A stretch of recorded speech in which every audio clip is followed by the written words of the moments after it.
Hello বন্ধুরা, আজকে করব কচুরলতি। আজকে বেগুন দিয়েই করব এটাকে। তাই ভাবলাম তোমাদের সঙ্গে একটু শেয়ার করি আমি কিভাবে খাই। আমি চিংড়ি মাছ দিয়েও খাই আর বেগুন দিয়েও খাই, বেগুন দিয়েও ভালো লাগে, তবে আজকে বেগুন দিয়েই খাবো। তো ফোড়ন দিয়ে দিচ্ছি, এখানে সর্ষের তেল দিয়ে দিয়েছিলাম আমি, একটু কালো জিরে আর একটা শুকনো লঙ্কা ফোড়ন দিয়ে দিলাম। এখানে নিয়েছি কুচানো পেঁয়াজ অর্ধেক, আমি একটা গোটা পেঁয়াজ, এখানে শুকনো লঙ্কা আর কালো জিরে দিয়ে দিয়েছি। এবার অর্ধেক আমি একটা কুচানো পেঁয়াজ দিয়ে দিচ্ছি এর মধ্যে ফোড়নে।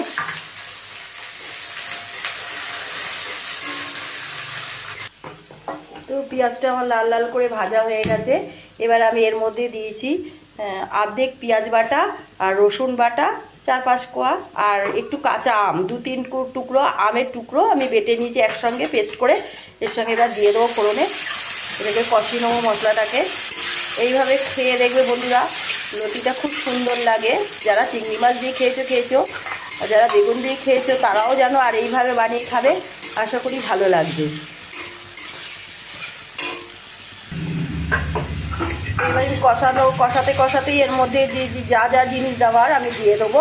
এবারে যে যা যেমন পরিমাণে নুন খাবেন সেইভাবে নুন দিয়ে দেবে, স্বাদ মতন হলুদ, লঙ্কার গুঁড়ো আর একটু মিষ্টি এর মধ্যে দিয়ে দিলাম। লঙ্কার গুঁড়ো যে যেমন ঝাল খাবেন সেই অনুযায়ী দেবেন। এগুলো একটু ঝাল ঝাল হলেই ভালো হয় বন্ধুরা।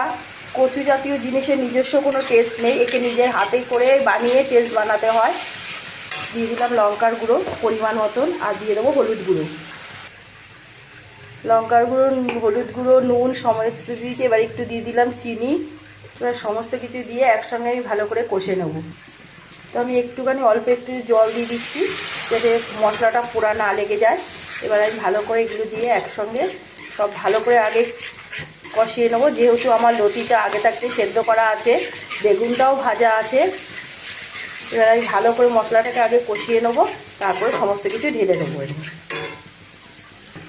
তো মশলাটা আমার কষানো হয়ে গেছে। আমি লতিটা এইভাবে সেদ্ধ করে রেখেছিলাম, খুব একেবারে নরম করে নিইনি, যেহেতু একটু কষাবো, একদম ঘেটে গেলে ভালো লাগে না।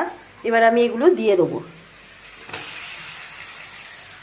বেগুনটা আমি লাস্টে দেবো বন্ধুরা, কারণ বেগুনটা একদম। তো দেখো বন্ধুরা, আমার বেগুন দিয়ে লতির রেসিপিটা একদম রেডি হয়ে গেছে। যারা যারা দেখলে আমার রেসিপিটা বা ফলো করবে তাদেরকে অবশ্যই বলছি, আমি তো খেয়েছি অনেকবার, আপনারাও একবার ট্রাই করে দেখতে পারেন এইভাবে। যারা জানেন না তাদেরকেই বলছি, যারা জানেন তারা তো জানেনই এর স্বাদ কেমন। যদি রেসিপিটা ভালো লাগে অবশ্যই লাইক কমেন্ট শেয়ার করে দেবেন। তাহলে টাটা, সবাই ভালো থাকবেন, সুস্থ থাকবেন।